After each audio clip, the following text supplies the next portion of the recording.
Participate कर रहे हैं? Yes ma'am. Yes ma'am. अच्छा, और बिजनेस प्लान में भी करिए। ठीक है, बिजनेस प्लान बनाइए, देखिए गूगल वगैरह पे किस तरीके से बिजनेस प्लान बनाया जाता है। और टॉपिक, बहुत बच्चों को दिक्कत हो रही थी टॉपिक को लिमिट करने से, इसलिए मैंने टॉपिक हटा दिया।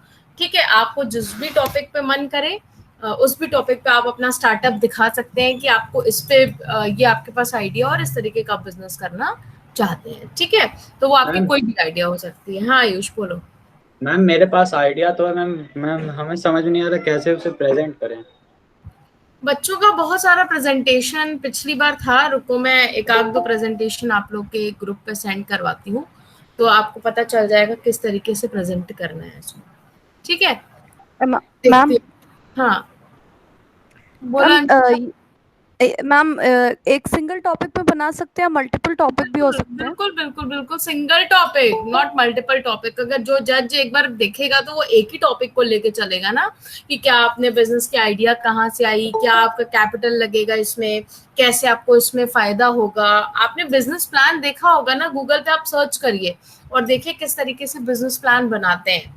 ठीक है, तो उससे आपको आइडिया लग जाएगी। पीपीटीज बहुत सारे हैं, उसमें देखिए किस तरीके से हम बिजनेस आइडिया, तो ये मत कह के कि कुछ नेट का आप ले लीजिएगा, अपना खुद का बिजनेस आइडिया डेवलप करिए। ये आपके ब्रेन को दिखाएगा कहाँ तक आप क्या सोच सकते हैं। देखिए डिबेट और ये सब तो बहुत कॉमन चीजें हैं, मैंने जानबूझ के ये रखा है कि कुछ आपका, जो अभी आप नए आए हैं फर्स्ट ईयर में, ठीक है, तो क्या आपका दिमाग, जब भी आप कॉमर्स वगैरह में जाएंगे ना आगे, जीडी में, पीआईज में, या कहीं पे भी आप मैनेजमेंट के लिए ट्राई करेंगे, तो ये सब केस स्टडी और बिजनेस प्लान टाइप की चीज आती है जो आपके दिमाग को शार्प करती है। क्या इनोवेटिव आप और सोच सकते हैं,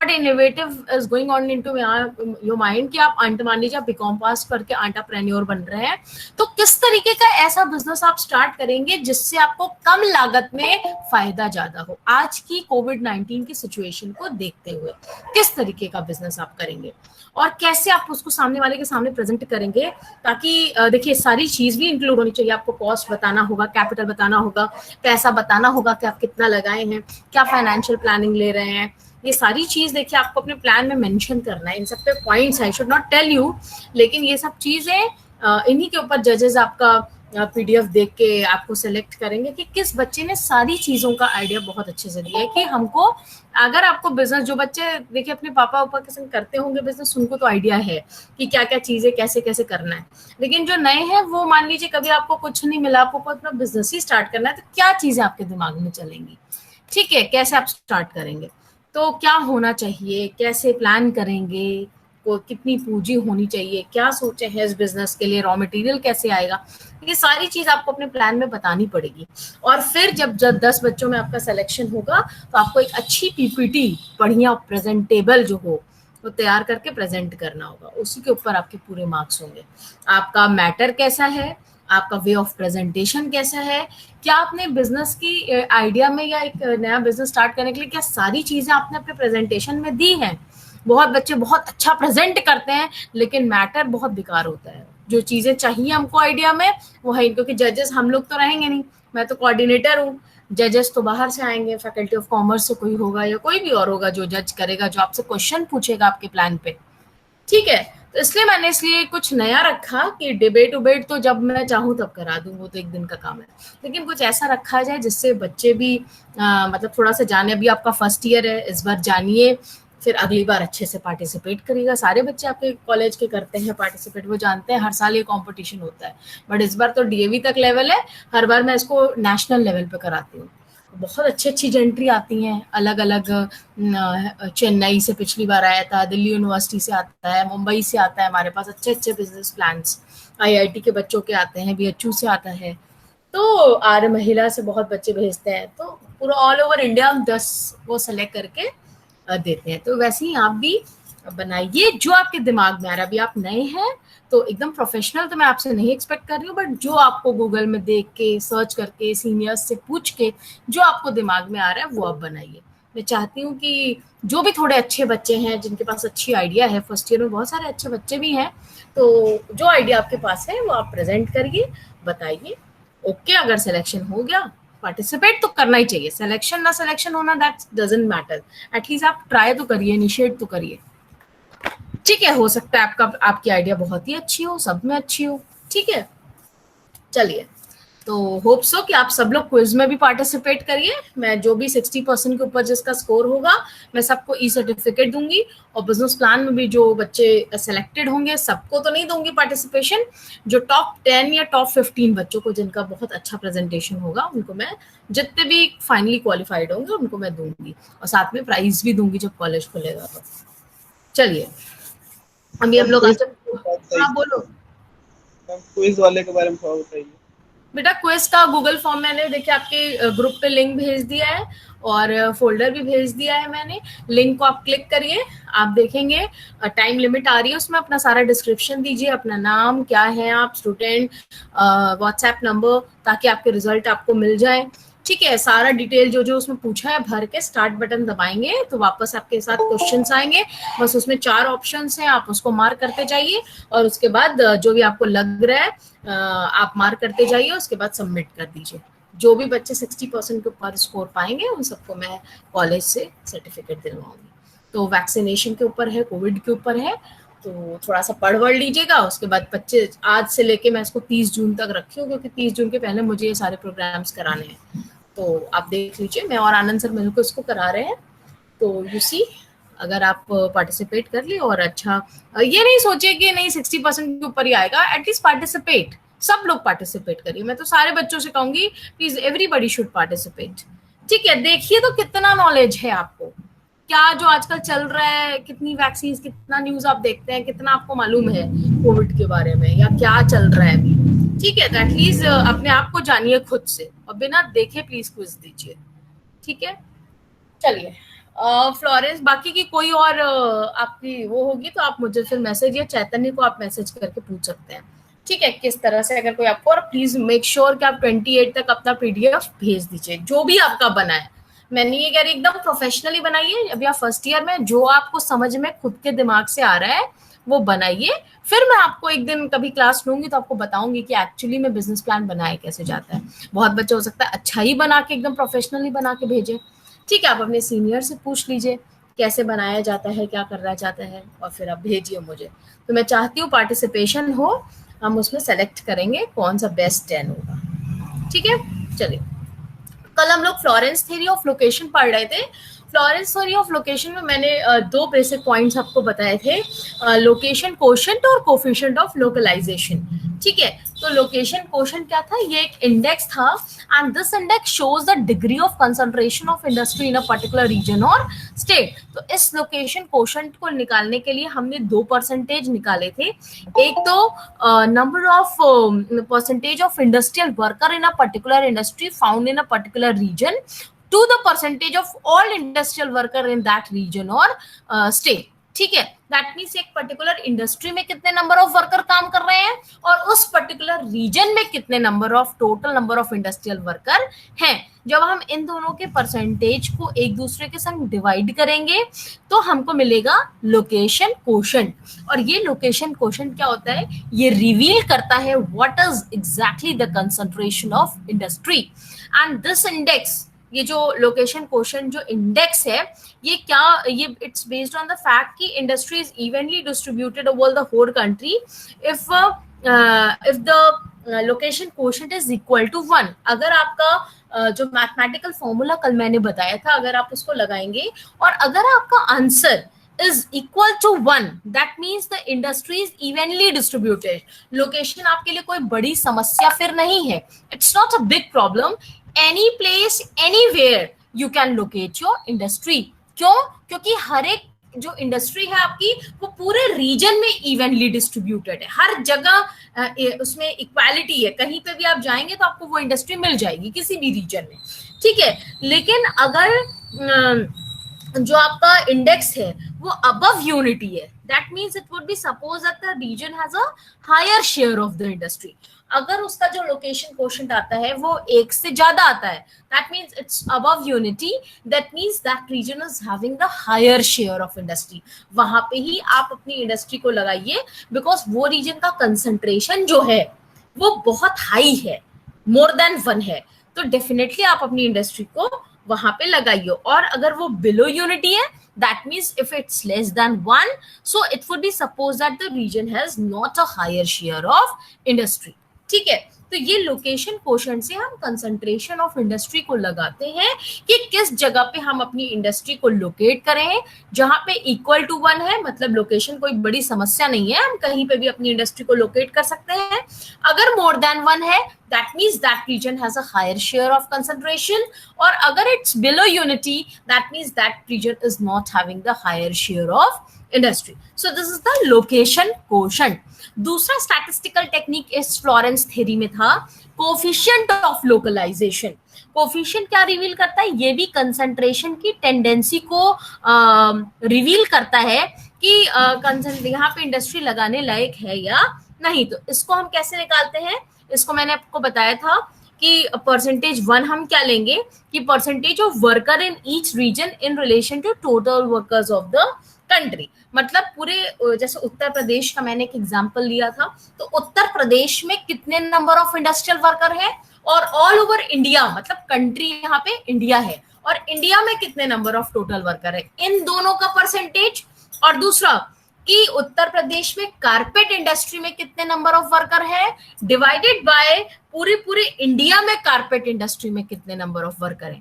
यदि हम ये परसेंटेज जो है वी आर डिडक्टिंग 1 from 2, मतलब पहला परसेंटेज जो मैंने बताया, अगर हम इसको सेकंड से डिडक्ट कर देंगे तो हमें एक पॉजिटिव डेविएशन मिलेगा, और इस पॉजिटिव डेविएशन को हम सम अप करेंगे, मतलब ऐड करेंगे, और अगर हम इसको 100 से डिवाइड कर देंगे तो हमको मिलेगा कोफिशिएंट ऑफ लोकलाइजेशन। ये स्टैटिस्टिक्स में आपने पढ़ा भी होगा कि जो कोफिशिएंट होता है उसकी वैल्यू हमेशा 0 and 1 is the limit.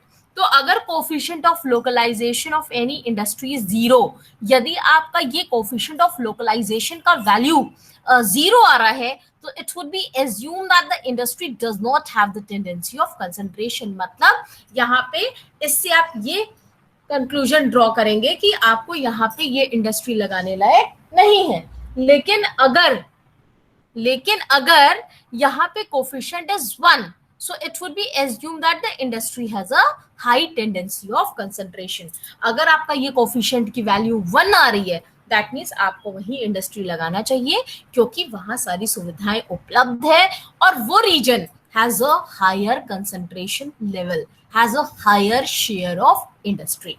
So this is basically the conclusion of the location quotient and coefficient of localization, and according to value which we are getting, according to that we are concluding and deciding that whether I should locate my industry at this place or not। So these are both the values which is telling me both the coefficient of localization as well as the location quotient, that really here is the only place where I can establish my industry or not। तो इस तरीके से ये आपका Florence theory. अब कुछ features है Florence theory के क्या थे कि ये जो थ्योरी होती है इसके एनालिसिस स्टैटिस्टिकल टूल्स के साथ होती है। भाई लोकेशन कोफिशिएंट और कोफिशिएंट क्या है, ये सब एक तरीके की स्टैटिस्टिकल टेक्निक्स ही तो है। तो एनालिसिस इसकी स्टैटिस्टिकल टूल से होती है। फिर this theory reveals the existing state of distribution of industry in a country। ये थ्योरी हमको ये बताती है कि किस तरीके का डिस्ट्रीब्यूशन इंडस्ट्री का ऑल ओवर कंट्री में है। फिर हमको ये बताती है, कंसंट्रेशन बताती है कि कहाँ हम लोकेट करें, कहाँ हायर कंसंट्रेशन है, कहाँ लोअर कंसंट्रेशन है, ये भी सारी चीज ये इंडस्ट्री बताती है। फिर this theory rest on the number of workers employed. ये जो थ्योरी है वो पूरी तरीके से किसके ऊपर डिपेंडेंट है, खाली इसके ऊपर डिपेंडेंट है कि नंबर ऑफ वर्कर कितने एम्प्लॉयड है। भाई अभी मैं जस्ट बता रही हूँ ना हम कैसे इस परसेंटेज निकाल रहे हैं कि नंबर ऑफ वर्कर रीजन में कितने हैं, नंबर ऑफ वर्कर इंडिया में कितने, कंट्री में कितने हैं, number of worker carpet industry में रीजन में कितने हैं, number of worker carpet industry में इंडिया में कितने। तो टोटली ये जो थ्योरी है वो totally based on the number of worker employed in both region and throughout the country. फिर this theory is of great help in analysing the locational dynamics in a country. और फिर हमने बताया कि ये जो टोटल इंडस्ट्री है high coefficient, medium coefficient और लो कोफिशिएंट इंडस्ट्री बताती है कि इंडस्ट्री किस तरीके से हमारी डिवाइडेड है, और ये तरीके की थ्योरी एक रीजनल प्लानिंग के लिए बहुत हेल्पफुल होती है। तो ये तो बेसिकली आपके फ्लोरेंस थ्योरी के जो हम देख रहे हैं वो एक फीचर था कि क्या एक्चुअली फ्लोरेंस थ्योरी में किस किस तरीके के हम फीचर्स को ले सकते हैं। And the last part is the what is the criticism, क्यों वेबर्स की थ्योरी को की आलोचना की गई, why the Florence theory was criticised, क्यों फ्लोरेंस की थ्योरी की आलोचना की गई, कौन कौन से ऐसे पॉइंट्स हैं that Florence theory why it was criticised. तो नंबर 1 कि this theory simply explains the existing state of industries in a country, but it fails to explain the rationale of the distribution of industries in different regions in the country। ये जो theory है बस simply हम लोग को ये explain करती है कि क्या stage है इंडस्ट्री की, ठीक है, बट ये नहीं एक्सप्लेन करती है क्यों वो इंडस्ट्री वहां पे है, क्या फायदा उसको उस इंडस्ट्री को हो रहा है, क्या एग्लोमरेटिव और डिग्लोमरेटिव फैक्टर्स हैं जो उस इंडस्ट्री को वहां डिस्पर्स कर रहे हैं या कंसंट्रेट करने के लिए मजबूर कर रहे हैं। तो ये सब कोई ये थ्योरी एक्सप्लेन नहीं करती है, खाली बस स्टेट ऑफ इंडस्ट्रीज के बारे में बताती है कि यहाँ पे हायर शेयर है, यहाँ पे कम शेयर है, यहाँ पे इवनली डिस्ट्रीब्यूटेड है। उसका कोई रैशनल या इंपॉर्टेंस कुछ भी नहीं बताती है कि क्यों है वहां पे, ठीक है, इसलिए इस थ्योरी की आलोचना की गई। This theory was criticized। दूसरा है कि this theory fails to explain the impact of secondary factors on the location of industry। जैसे हम लोग जब वेबर की थ्योरी में पढ़ रहे थे तो उन्होंने 2 फैक्टर्स को बताया था, प्राइमरी फैक्टर जिसमें आपका कॉस्ट ऑफ ट्रांसपोर्टेशन और कॉस्ट ऑफ लेबर आया था, और सेकेंडरी फैक्टर जिसमें एग्लोमरेटिव और डिग्लोमरेटिव फैक्टर आया था। लेकिन ये जो फ्लोरेंस की थ्योरी है कोई तरीके का सेकेंडरी फैक्टर नहीं बताती है, इसकी थ्योरी बस खाली लोकेशन कोशेंट और कोफिशिएंट लोकलाइजेशन तक सीमित है। इसमें कोई फैक्टर की बात ही नहीं कर रहा है कि कौन से फैक्टर्स इफेक्ट करते हैं, कौन से प्राइमरी होंगे, कौन से सेकेंडरी होंगे, ऐसी कोई बात इस थ्योरी में नहीं हुई है जो कि जरूरी होना चाहिए। तो इसलिए इस थ्योरी को क्रिटिसाइज किया गया। तीसरा point is this theory silent on ideal location of new industry। मतलब एक नए अगर इंडस्ट्री आप लोकेट कर रहे हैं तो ये बहुत अच्छी थ्योरी को आप नहीं लेके चल सकते हैं, ठीक है। फिर ये theory can not act as a guide for the future location of industry in a region, और इस थ्योरी को आप गाइड की तरह ले भी नहीं सकते। अगर आपको फ्यूचर कहीं पे भी अपनी इंडस्ट्री किसी रीजन में लोकेट करना होता है तो मैंने जस्ट अभी पहले पॉइंट में बताया, क्योंकि बताती नहीं है कि कौन से फैक्टर्स हैं इफेक्ट कर रहे हैं, क्यों हम लगाएं क्यों ना लगाएं, ऐसी कोई बात नहीं। इसमें सिर्फ सिंपली स्टैटिस्टिकल टेक्निक लगा दिया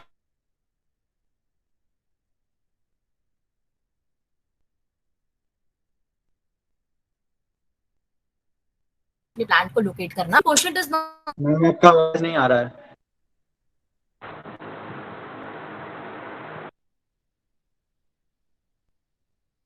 क्वेश्चन का अभी जो मैं आपको फॉर्मूला बताई हूँ, क्या बताई थी, परसेंटेज ऑफ वॉइस नहीं सही आ रहा है, एक मिनट जस्ट वेट, अभी आ रहा है, is it coming now? Yes ma'am. Okay, तो दिस थ्योरी लोकेशन कोशेंट को रिलायबल इंडेक्स नहीं बोला गया, क्यों? क्योंकि ये थ्योरी खाली इस पे बेस्ड है कि नंबर ऑफ वर्कर कितने हैं, बाकी कोई तरीके का फैक्टर नहीं लिया जा रहा है। Only the location quotient is an index that's totally based कि कितने परसेंटेज ऑफ लेबर इंडिया में है, कितने उत्तर प्रदेश में है, कितने इंडस्ट्री में है रीजन में, कितने स्टेट में है रीजन में, कितने कंट्री में है। तो कोई और फैक्टर नहीं लिया जा रहा है, खाली it's totally based on the number of worker employed. तो ये हमको एक सही रिजल्ट नहीं दे सकता है, इसलिए क्योंकि लोकेशन कोशेंट खाली नंबर ऑफ वर्कर के ऊपर बेस्ड है, इसलिए it's not a reliable index for measuring the degree of concentration और डिस्पर्सल ऑफ इंडस्ट्री। फिर coefficient of localisation reveals the pattern of industrial distribution in each country and it's bound to vary from one country to another. भाई obviously हम coefficient of localisation निकाल रहे हैं जिसमें हम concentration of industry या distribution of country, तो हमेशा जनरली ये जो कोफिशिएंट है वो कंट्री टू कंट्री वेरी करेगा, किसी कंट्री में कुछ है, किसी कंट्री में कुछ है।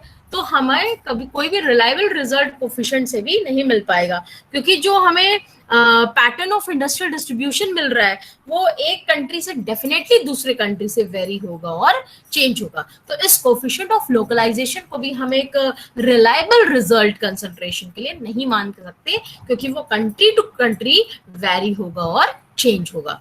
तो इसलिए इन बहुत सारी चीजों की वजह से फ्लोरेंस की भी थ्योरी को क्रिटिसाइज किया गया, लेकिन इतने क्रिटिसिज्म के बाद पे कहीं ना कहीं ये थ्योरी एक प्रैक्टिकल इंपॉर्टेंस के लिए है। It's valuable in studying the locational dynamics of industry, और with the help of coefficient of localisation such industries can be identified which come with a low, medium coefficient, high coefficient कौन सी है।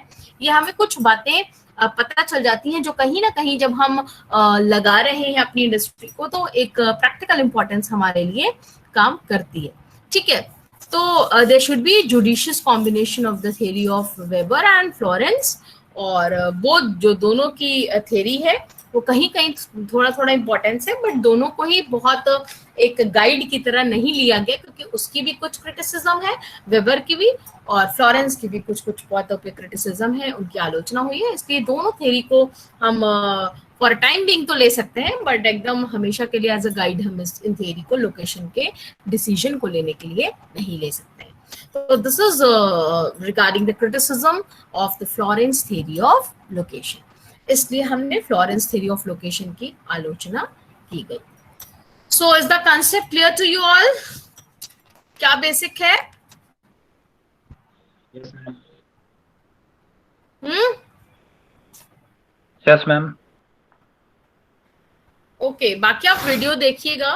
Video में मैंने Florence theory को बहुत अच्छे से explain किया है, उसके क्रिटिसिज्म्स को बताया है, क्योंकि ये सब चीजें देखिए वर्बली समझाने के लिए नहीं है, इसके लिए मुझे चाहिए प्रॉपरली ब्लैक बोर्ड।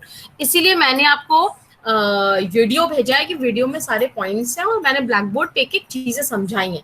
फिर भी अगर कुछ बच्चे चाह रहे थे कि मैं वर्बली समझाऊं तो मैंने एक समराइजेशन फॉर्म में आपको वेबर्स की थ्योरी और उसके क्रिटिसिज्म समझा दी। क्या बेसिकली होता है प्राइमरी फैक्टर, सेकेंडरी फैक्टर, कैसे कॉस्ट ऑफ ट्रांसपोर्टेशन में क्या क्या लेते हैं, कॉस्ट ऑफ लेबर में क्या क्या लेते हैं, सेकेंडरी फैक्टर में एग्लोमरेटिव जो कंसंट्रेशन फैक्टर्स जो हमें बताते हैं why I should concentrate my industry at this place, और डिग्लोमरेटिव जो हमें डिमोरलाइज करते हैं डिस्पर्सल ऑफ इंडस्ट्री के लिए, जैसे रेंट का दाम, रेंट हाई, लैंड का कॉस्ट हाई, लेबर्स महंगे तो हम टैक्सेस लगेंगे। तो हम इन फैक्टर्स की वजह से नहीं चाहते हैं कि हम अपनी इंडस्ट्री इस पर्टिकुलर जगह पे लोकेट करें। तो ये वेबर की थ्योरी हुई और इनकी आलोचना भी मैंने बताई क्योंकि उनको क्रिटिसाइज कर दिया गया। फिर फ्लोरेंस की थ्योरी आपकी दो बातों पे थी, कोशेंट और कोफिशिएंट ऑफ लोकलाइजेशन। कोशेंट जो इंडेक्स था वो आपका कंसंट्रेशन ऑफ इंडस्ट्री रिवील कर रहा था जो totally number of worker employed के बेसिस पे, और कोफिशिएंट जो आपका है वो आपको टेंडेंसी बताता है कि इन अ सर्टेन रीजन आप अपने प्लांट को लोकेट कर सकते हैं या नहीं। तो अगर ये कोफिशिएंट ऑफ लोकलाइजेशन 0 आता है दैट मीन्स कि नहीं, आप नहीं लोकेट कर सकते, मतलब कोई बड़ी प्रॉब्लम नहीं है। और अगर 1 आता है दैट मीन्स आप वहीं लोकेट करिए because that region has a higher share of industry. तो इसके बेसिस पे हम लोग फ्लोरेंस थ्योरी निकाल लेते हैं और इसके भी कुछ क्रिटिसिज्म थे क्योंकि उसमें भी कुछ ऐसी बातें हैं जो कोफिशिएंट और लोकेशन को रिलायबल इंडेक्स नहीं माना जाता है क्योंकि ये कंट्री टू कंट्री वेरी करता है, और दूसरा आपका लोकेशन कोशेंट को रिलायबल इंडेक्स इसलिए नहीं माना जाता है क्योंकि वो नंबर ऑफ वर्कर पे ही खाली बेस्ड है और ना इसमें कोई सेकेंडरी फैक्टर है ना कुछ, खाली इसमें नंबर ऑफ वर्कर के आधार पे सब चीज कंक्लूड कर दिया गया। इसलिए फ्लोरेंस थ्योरी भी को हम एज अ फ्यूचर गाइड नहीं लेके चल सकते हैं। तो ये तो बेसिकली आप एक समराइजेशन फॉर्म में आपकी थ्योरी थी। बाकी आज हम लोग कोर्स कंप्लीट कर रहे हैं। किसी भी टॉपिक पे आपको कभी भी कोई भी दिक्कत हो you can personally message me, मैं आपको कभी भी सब लोग के संग अगर किसी एक कॉमन टॉपिक पे है फिर से मैं लिंक भेज के आपकी क्लास ले लूंगी। Till then thank you so much for attending my class, best of luck for your exams. अच्छे से दीजिए, मेरे ख्याल से मैंने सारे टॉपिक को कवर किया है, उसी तरह आप एग्जाम में भी लिखिएगा। क्यों, क्या फीडबैक आप देंगे पूरा बिजनेस ऑर्गेनाइजेशन का सारा क्लास करने के बाद? आयुष सबसे रेगुलर स्टूडेंट, शुभम पांडे ये सब सारे ऐसे यस मैम, अनन्या आर्य ये सब ऐसे स्टूडेंट है जिनका नाम मैंने नोट करके रखा है जो हमेशा मेरी क्लास है। श्री प्रकाश, कुछ ऐसे से तनु, अंशिका, कुछ ऐसे स्टूडेंट हैं जो हमेशा मेरी क्लास में आते हैं और मैंने हर दिन का अटेंडेंस रखा है। कभी काल नहीं आए हों अलग बात है, दीपक भी हमेशा रहता है। तो डेफिनेटली ऐसे बच्चों को मैं जरूर अच्छा नंबर दूंगी असाइनमेंट्स में कंपैरिजन टू दोज जो अटेंड नहीं करते हैं क्लास। ठीक है, तो आप लोग फीडबैक बताइए। Are you satisfied? Yes ma'am. कोई दिक्कत परेशानी? Yes ma'am. अच्छे से सारी चीज समझ में आई? Yes ma'am. Yes ma'am. Yes ma'am. Ma'am क्या कौन बोल रहा है? कुछ बोल रहा था कोई? वीडियो लेक्चर मिलने के बाद और क्लेरिफाई हो जाता है सारा डाउट। ओके, चलिए अच्छी बात है। ठीक मैम है। बिजनेस आइडिया को लेके एक क्वेश्चन पूछना था। हाँ हाँ शुभम, मैम पूछो। मैम ये कह रहे थे कि जैसे कि हम लोग जो फ्रेमवर्क जो रेडी कर रहे हैं बिजनेस को लेकर के, मैम एक हाँ, स्टूडेंट की तरह हम लोग रेडी करेंगे या फिर बिग बिजनेसमैन के थ्रू हम लोग रेडी करेंगे? अब भाई ये तो तुम जानो ना। मान लो तुम एज अ भी एंटरप्रेन्योर स्टूडेंट क्यों समझ रहे हो अपने आप को? अब जैसे मान लो बीकॉम करे, तुमको कोई अपना बिजनेस स्टार्ट करना है, कोई स्टार्टअप स्टार्ट करना है, क्या क्या चीजें तुम्हारे दिमाग में रहनी चाहिए? क्या कैपिटल तुम्हारे पास है? पहले नहीं है तो कहाँ से मांगोगे? क्या करोगे? कहाँ से रॉ मटेरियल ले आओगे? तो और ये मैम बिजनेस, फंडिंग कहाँ से अरेंजमेंट करता हूँ इसका भी मेंशन करना पड़ेगा? हाँ बिल्कुल बेटा, कितनी कैपिटल है, कितना, ये तो मैं आपको बता रही हूँ। देखो अभी बच्चे प्लान बनाएंगे, देखती हूँ अगर मेरे पास पिछले बार का कोई एक दो बिजनेस प्लान होगा तो मैं आपको भेजती हूँ, ताकि आपको एक आइडिया लग जाए, अगर मेरे पास अवेलेबल होगा तो। क्योंकि वो पहले मैंने उसका ई सोविनर पूरा बनवाया था, बहुत अच्छे अच्छे प्लान आए थे, कम से कम 50 से 60 ऑल ओवर इंडिया प्रेजेंटेशन आए थे, तो बहुत अच्छा था। तो आप लोग को जो समझ में आए करिए, बनाइए, देखिए, थोड़ा गूगल पे विजिट करिए कैसे बनाया जाता है, क्या क्या लिया जाता है, और उसी हिसाब से आप अपना दिमाग गूगल का देख के चोरी करके मत बनाइएगा, वो पता चल जाएगा कि 4 बच्चों का जब एक जैसा होगा तो आप रिजेक्ट हो जाएंगे। बहुत अच्छा बना के भी, प्रेजेंटर भी आप बहुत अच्छे हैं, लेकिन वो तो बात की बात आएगी, पहले आप सेलेक्ट तो होइए। तो इसलिए अपने दिमाग से क्या आप सोचे हैं, अगर आप एंटरप्रेन्योर होते या बिजनेस होते तो कैसा बिजनेस आप सोच रहे हैं? भाई ऑलवेज ही हम वही बिजनेस सोचेंगे जिसमें, जैसे कुछ बच्चों ने ऑनलाइन बाईज वगैरह का बिजनेस दिया था कि भाई हमें कैसी बाई चाहिए, नहीं, जैसे कुछ बच्चे ने पिछली बार एक बार दिया था कि मेड्स, ऑनलाइन मेड्स, कि मतलब किस तरीके से हम इसको अपना स्टार्टअप करेंगे, कि बहुत लोग को चाहिए होता है कि थोड़ा जल्दी जल्दी काम करके चल जाए, बहुत लोग को मतलब जेंट्स ही मेड चाहिए, बहुत लोग को नहीं लेडीज ही मेड चाहिए, बहुत लोग को एक इतने एज ग्रुप की चाहिए, क्योंकि उसको ऐसे काम कराना है तो ऑनलाइन ये है। जैसे स्विगी वगैरह बच्चे बनाए थे, तो और भी कि रिक्शाज भी क्या था, ऑनलाइन रिक्शा वाला भी, ऐसे कुछ बनाए थे। तो बहुत बच्चे अपने अपने दिमाग से इतना अच्छा अच्छा आइडिया लेके आते हैं कि आपको खुद ही देखेंगे जब आप प्रेजेंटेशन में आप सब लोग रहिएगा। नहीं सेलेक्ट हो पाए तो क्या सही, जब 30th को मैं इसका प्रेजेंटेशन कराऊंगी तो मैं आप लोगों को सबको लिंक भेजूंगी, सब लोग जुड़िएगा और देखिए। तो अगर इस टाइम नहीं सिलेक्ट हो पाए, नेक्स्ट टाइम, ये हर साल मैं कराती हूँ, नेक्स्ट टाइम तो डेफिनेटली अगर सब कुछ नॉर्मल रहा तो मैं नेशनल लेवल पे फिर से कराऊंगी। तो अच्छा रहेगा ये आपके लिए, बीइंग अ कॉमर्स स्टूडेंट आपको ये सब आना चाहिए। क्योंकि देखिए बार बार मैं आपको क्लास में ये बताती हूँ कि try to be expose to yourself, डरिए मत। अब ये टाइम नहीं है कि आप चुप रह के बस सुन रहे हैं टीचर को, एक्सपोज करिए, कैट मैट्स एड सब ये सब आप देंगे तो भी मतलब जीडीपीआई में हमेशा एक्सपोजर रखिए, हिंदी अच्छी करिए, इंग्लिश अच्छी करिए, बोलिए एकदम फ्लुएंटली, गलत सही जो भी, बोलते ही बोलती चीजें आपको आएंगी, ठीक है? एकदम चुप से डम बैठे रहेंगे, कुछ नहीं करेंगे अपने जीवन में।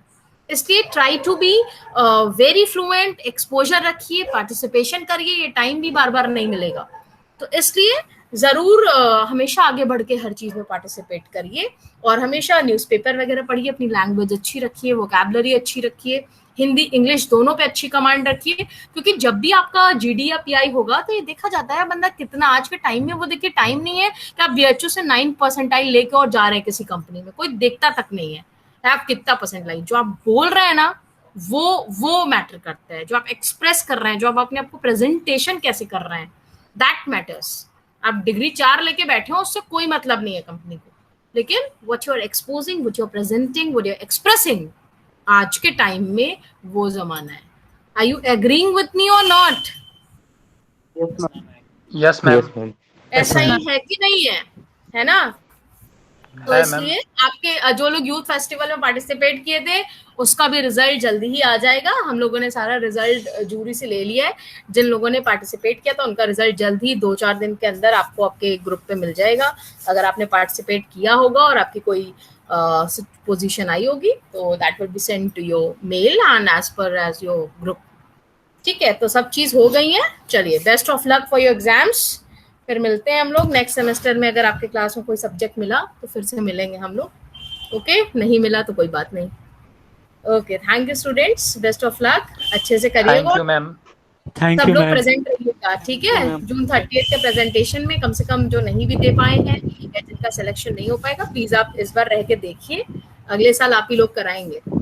मैम एक डेमो मिल जाता कि कैसे प्रेजेंटेशन बनाना है। देखती हूँ बेटा, मेरे पास अगर पिछली बार का कुछ भी अवेलेबल होता है मैं डिलीट कर देती हूँ, इतना बड़ा बड़ा सा फाइल होता है।